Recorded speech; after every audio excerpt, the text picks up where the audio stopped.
શ્રી દ્વારિકાધીશ કી જય. કે ભગવાન ધારે તો એક ક્ષણની અંદર મહાભારતના યુદ્ધનો વિનાશ કરી શકતા હતા, પણ ભગવાનને ધર્મ દેખાડવો હતો કે આજનો મનુષ્ય જો ધર્મને સાચવશે, નીતિને સાચવશે, વ્યવહારને સાચવશે અને સત્યને સાચવશે તો એની જય છે. પાંડવો 5 હતા, કૌરવ 100 હતા, છતાંય ભગવાન જેના પક્ષમાં હતા એની અંદર ધર્મ હતો.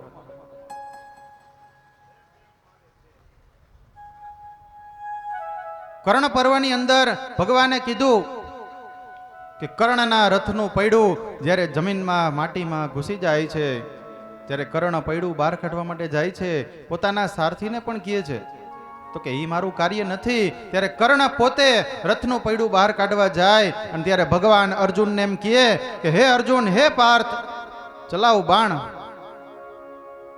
ત્યારે અર્જુન એમ કહે ભગવાન આ તો અધર્મ થાય. કર્ણ બોલે કે વાસુદેવ ભગવાન કૃષ્ણ, તમે તો આજીવન કાળ સુધી કે ધર્મને સાચવો છો. અને ત્યારે ભગવાને કર્ણને કીધું કે મહાભારતના યુદ્ધની સભાની અંદર એવડી મોટી દ્રૌપદીની લાજ લૂંટાતી હતી, ત્યારે તારો ધર્મ ક્યાં હતો? તે આજીવન કાળ સુધી દાન આપ્યું, બ્રાહ્મણોને રાજી કર્યા, ગરીબોને રાજી કર્યા, પણ આજે તને તારો ધર્મ યાદ આવ્યો? આ જ વસ્તુ ભગવાને ભીષ્મ પિતામહને સમજાવી હતી. અને હવે તું ધર્મની વાતો કરીશ, પણ જ્યારે ભગવાન ધર્મની વાતો કરે, ભગવાન માર્ગદર્શન આપે, ભગવાને આટલા બધા શાસ્ત્ર પુરાણોની રચના કરી, કોના માટે? આપણા મનુષ્ય માટે. કુંતા માતાએ ગઈકાલે આપણે જોયું ભગવાન પાસે શું માંગ્યું તો કે દુઃખ માંગ્યું. કે આજીવન કાળ અમારા જીવનમાં કે દુઃખ આવે, દુઃખ આવશે ને ભગવાન તો અમે તમને યાદ કરશું. સુખમાં આપણને બધાને યાદ આવશે શું કે હાલો ફરવા વયા જાય. તો અત્યારે કલિકાલ આવ્યો એટલે બધા હરિદ્વાર, ગોકુલ, મથુરા, દ્વારકા, વૃંદાવન બધી જગ્યાએ જાતા થયા. પેલા ક્યાં કોઈ જતું? પેલા વર્ષની અંદર એક કથા માંડ થતી, અત્યારે કલિકાલની અંદર હરિદ્વારમાં રોજની 5000 થી વધારે કથાઓ વંચાય છે. કળિયુગમાં એમ કીધું તું કૃષ્ણ ભક્તિ છે ને એ જ મનુષ્યને સૌથી વધારે કામ લાગવાની છે. આજે આપણને જ્યારે આ કૃષ્ણ ભક્તિમાં તન્મય બનવાનો અધિકાર પ્રાપ્ત થયો, અવસર મળ્યો છે, તો અવસરને આપણે ચૂકવો ન જોઈએ. ભગવાન દ્વારકાધીશે એવડું મોટું યુદ્ધ જીતાવી યુધિષ્ઠિર અને પાંડવોને આખું રાજ્ય પ્રદાન કર્યું. ભગવાન કૃષ્ણના સ્વધામ ભગવાન પોતે પધાર્યા પછી ભગવાને પોતાનું એક તેજ પધરાવ્યું શેમાં? તો કે આ શ્રીમદ ભાગવતની અંદર. એમ કીધું હતું કે જ્યાં ક્યાંય પણ કૃષ્ણ કથાઓ થશે ત્યાં હું જઈ અને મારું સ્થાન લઈશ. અને ભગવાન કે હું પોતે ત્યાં બેસીશ. એક એક કરતા પાંડવોનું પણ પછી પતન થાય છે. સૌથી પહેલા દ્રૌપદીનું પતન થયું. દ્રૌપદી પતિવ્રતા નારી હતી, પણ તેમને અર્જુનમાં વિશેષ પ્રેમ હતો. ત્યારબાદ વિશેષ પ્રેમ હતો એવી જ રીતે મીરાબાઈને પણ, કે મીરાબાઈએ ભગવાન કૃષ્ણની ભક્તિ કરી તો મીરાબાઈએ પણ શું કીધું કે મેરો તો ગિરધર ગોપાલ દૂસરો ન કોઈ. હું ભક્તિ કરીશ તો ભગવાન કૃષ્ણની કરીશ, બીજા કોઈને કે હું નહીં કરું.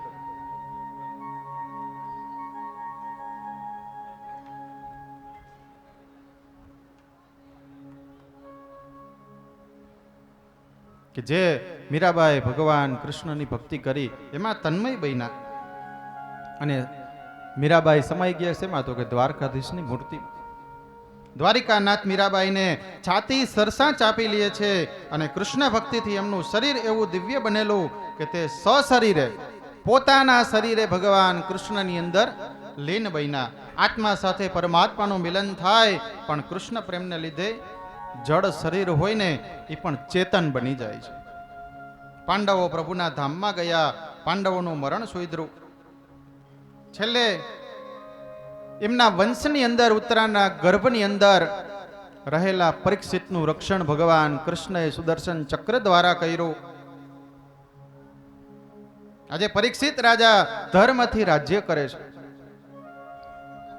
પણ એક દિવસ રાજા પરીક્ષિત દિગ્વિજય કરી અને સરસ્વતી નદીના કિનારે આવ્યા. ત્યાં ગાય અને બળદ, એક કાળો પુરુષ લાકડી વડે એને મારતો હતો.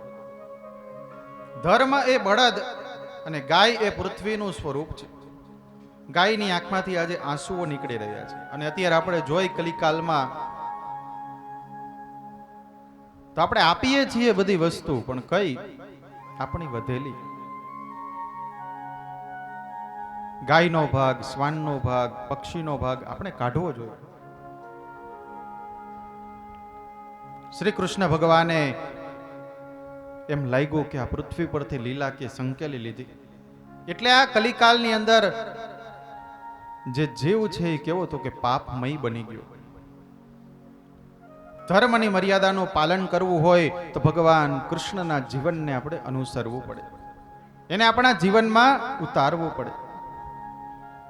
એટલે કહેવાનું શું કે જેવી રીતે હે ભગવાન કૃષ્ણ તું અર્જુનના રથનો સારથી બન્યો, એવી રીતે અમારા જીવનના રથનો પણ તું સારથી બન, એવી ભગવાન અમે તારી પાસે પ્રાર્થના કરીએ છીએ. એટલે કહેવાનું કે અર્જુનને યુદ્ધના પાઠ ભણાવ્યા કોને? ભગવાન કૃષ્ણએ પોતે. તે તો અર્જુનને શીખવ્યા યુદ્ધ પાઠ રે, તે તો અર્જુનને શીખવ્યા યુદ્ધ પાઠ રે.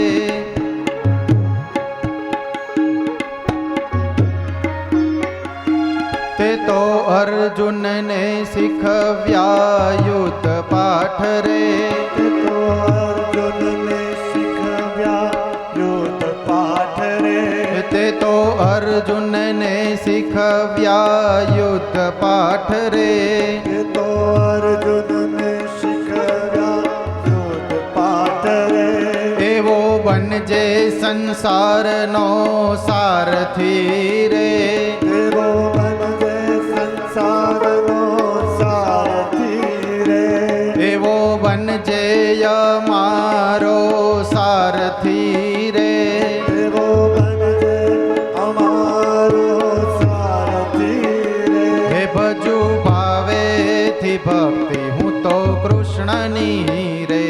ભજો ભાવેથી ભક્તિ હું તો કૃષ્ણની. હે ભજુ ભાવેથી ભક્તિ હું તો કૃષ્ણની રે. ભજો ભાવેથી ભક્તિ હું તો કૃષ્ણની રે. એવી ભક્તિ કરું કે મીરા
ટુકડા જેટલું તું આપે સાગર સમાન.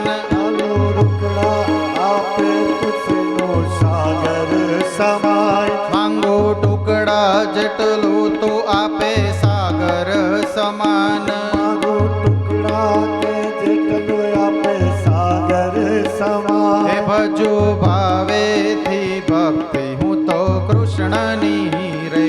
હે ભજો ભાવેથી ભક્તિ હું તો કૃષ્ણની રે.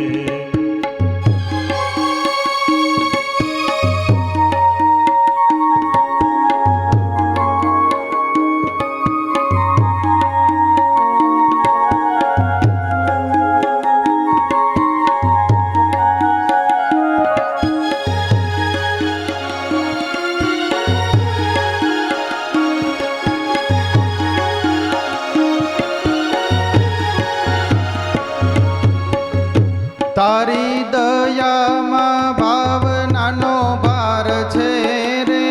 તારી દયામાં ભાવનાનો ભાર છે રે. તારી દયામાં ભાવનાનો ભાર છે રે.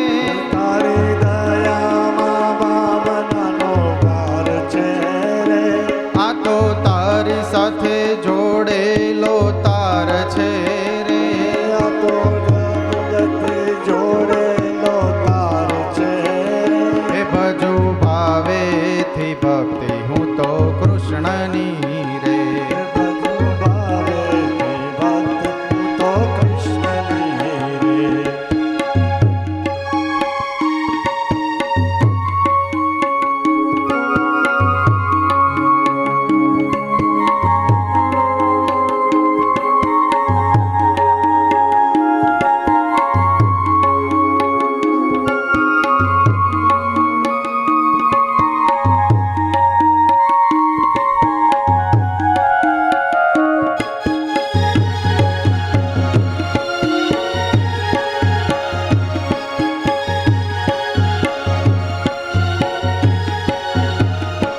આખી દુનિયામાં એક જ તું લાલ છે રે. આખી દુનિયામાં એક જ તું લાલ છે રે.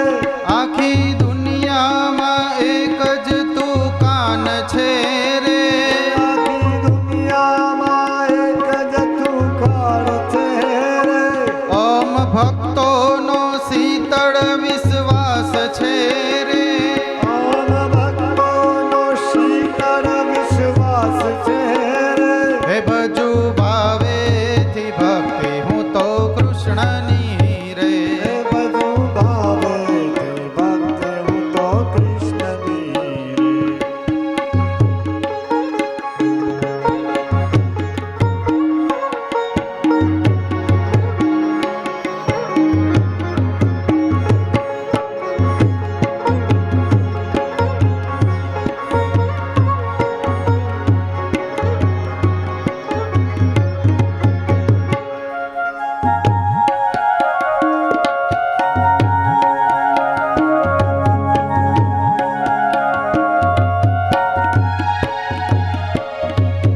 દુઃખમાં તું એક તારણહાર છે રે.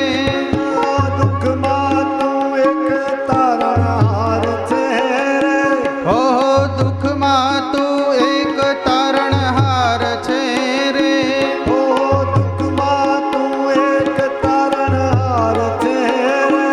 મારા જીવન નિર્વાહનો આધાર છે રે. મારા જીવન નિર્વાહનો આધાર છે રે. મારા જીવન નિર્વાહનો આધાર છે રે. મારા જીવન નિર્વાહનો આધાર છે રે. હે ભજુ ભાવેથી ભક્તિ હું તો કૃષ્ણની રે. હે ભજો ભાવેથી ભક્તિ હું તો કૃષ્ણની રે.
પાઠ રે તો અર્જુનને શીખવ્યા યુદ્ધ પાઠ રે એવો બનજે સંસારનો સારથી રે એવો બનજે સંસારનો સારથી રે એવો બનજે સંસારનો સારથી રે એવો બનજે સંસારનો સારથી રે હે ભજુ ભાવેથી ભક્તિ હું તો કૃષ્ણની રે ભજો ભાવેથી ભક્તિ હું તો કૃષ્ણની રે હે ભજુ ભાવેથી ભક્તિ હું તો કૃષ્ણની રે ભજો ભાવેથી ભક્તિ હું તો કૃષ્ણની રે હે ભજુ ભાવેથી ભક્તિ હું તો કૃષ્ણની રે ભજો ભાવેથી ભક્તિ હું તો કૃષ્ણની રે કે હે ભગવાન હું ભક્તિ કરીશ ભગવાન કૃષ્ણ તમારી. કૃષ્ણ ભગવાન કળિયુગની અંદર આપણે જોવા જાય તો શ્રીમદ ભાગવતની જેટલી કથાઓ થાય એ કથા કોની તો કે ભગવાન કૃષ્ણની. અને અત્યારે આપણે જોવા જાય તો ગોપી મંડળ છે, સત્સંગ મંડળ છે, આ બધાય એકાદશીની દરેક ધૂન કરે છે, દરેક જગ્યાએ ગાવા માટે જાય છે.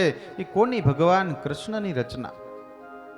જે કાંઈ પણ ગીતો ગાય છે, જે કાંઈ પણ ભક્તિમાં આપણે તન્મય બની છીએ, ભક્તિ કોની? ભગવાન કૃષ્ણની. એટલે કહેવાણું સત્ય, તપ, પવિત્રતા અને દયા આને ક્યારેય કોઈ દિવસ આપણે છોડવી નહીં. રાજા સત્યવ્રત કરીને એક રાજા હતા કે જેના મહેલમાંથી મોડી રાત્રે એક પુરુષ બહાર નીકળે છે. એટલે રાજાને એને પૂછે છે કે તમે કોણ? તો કે મારું નામ તપ છે. એ કે અહીંયા હવે રહેવા જેવું કંઈ રહ્યું નથી એટલે કે હું જાઉં છું. ત્યારે એને કીધું વાંધો નહીં, તમારે જવું હોય તો મારી ના નથી. એક એક કરતા ત્યારબાદ એક સ્ત્રી બહાર નીકળે છે. એને પૂછે છે તમે કોણ? તો કે મારું નામ લક્ષ્મી. તપ વયો ગયું, હું અહીં લક્ષ્મી રહીને કે શું કરીશ? એને પણ જવા દીધી. ત્યારબાદ દાન બહાર નીકળે છે. એક એક કરતા આમ બધી વસ્તુ નીકળી ગઈ ને છેલ્લે એક મહાન તેજસ્વી પુરુષ બહાર આવે છે. રાજા એને પૂછે છે તમે? તો કે મારું નામ સત્ય. તો કે દાન ગયું મને વાંધો નથી, તપ ગયું વાંધો નથી, જપ ગયું વાંધો નથી, લક્ષ્મી વહી ગઈ એનો પણ કે મને વાંધો નથી, પણ હે સત્ય આપ અહીંયા રોકાઈ જાઓ. આપ અહીંયા રોકાઈ જાવ કે તમે એક જોક મારી સાથે હશો ને કે તો હું જે ગયા છે એને કે હું પાછા લઈ આવીશ. જીવનમાં સત્યનું પાલન કરવું, સત્ય ખૂબ જરૂરી છે. અને સત્યના કારણે આજે બધી વસ્તુ એની પાસે પાછી ફરજ પડી. રાજા પરીક્ષિત ધર્મથી રાજ્ય કરવા લાગ્યા. એમને 3 અશ્વમેઘ યજ્ઞ કર્યા અને અશ્વમેઘની અંદર યજ્ઞનો ઘોડો છે એ છૂટો મૂકવામાં આવ્યો. મનુષ્ય જીવનમાં જે વાસના છે એ શું છે? એક ઘોડો છે કે કોઈ પણ વિષયમાં બંધાઈ ન જાય વાસના, એનું આપણે ધ્યાન રાખવું પડે. આજે બુદ્ધિગત વાસના તો સુખદેવજી બ્રહ્મનિષ્ઠ ગુરુ કૃપા કરે તો જ કે એનો નાશ થાય છે.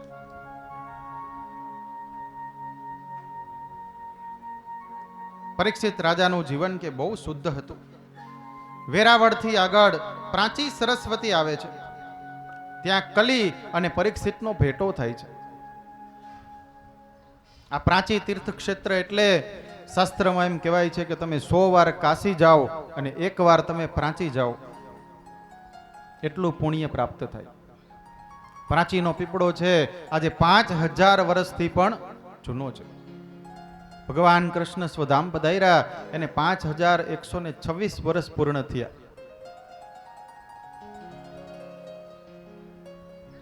પ્રાચી આ તીર્થ ક્ષેત્રમાં રાજા પરીક્ષિત અને કલીનો બેયનો ભેટો થાય છે.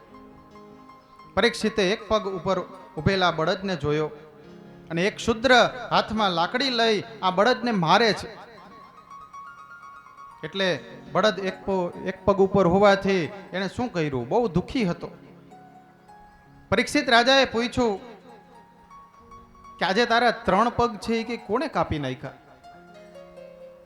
અને એ સમયે ધર્મરૂપી બળદ આજે બોલે છે કે રાજન, મને કોણ દુઃખ આપે છે એનો તો નિર્ણય કે હજી નથી થયો.